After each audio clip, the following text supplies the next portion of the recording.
I saw the exact opposite. I saw bending over backwards. I saw so much deference given to a former governor, whereas, good Lord, anyone else that's ordered to be there in person who doesn't actually show up in person and then won't turn their video on no matter how many times the judge asks, and you don't get in any trouble for it.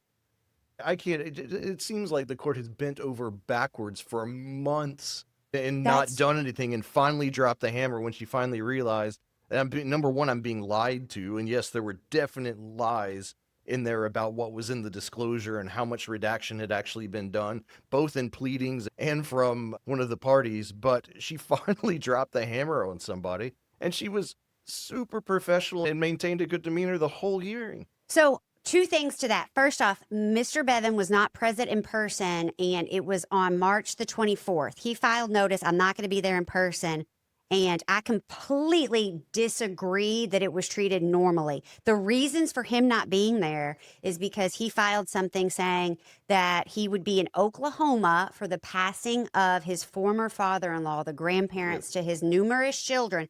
Oklahoma to Louisville is it's far geographically, and he said, I'll be driving back. I personally independently verified the time of the funeral and the graveside. Well, that's great, because he couldn't. And when the judge asked him specifically, he dodged the question. Well, no, but it's where she wasn't sworn, where nobody was sworn in, but I don't think he dodged it. I think he's saying, hold on, my ex died. He dodged it, saying, you haven't sworn me in, Your Honor. I'll tell you the truth. Well, he's not a lawyer. I'll tell you about this. He's a lawyer. He's not supposed to be like, hey, Judge. When it was scheduled. But he says, and then he clarifies, though. He says, hey, no, it wasn't last Friday when it was scheduled. It was sometime over the weekend. Yep. But last I checked, ex-husbands aren't involved in the immediate family planning of the ex-father-in-law. Maybe they are. Again, would love to hear an example of where but somebody he wasn't punished for it, and she allowed him to continue without turning the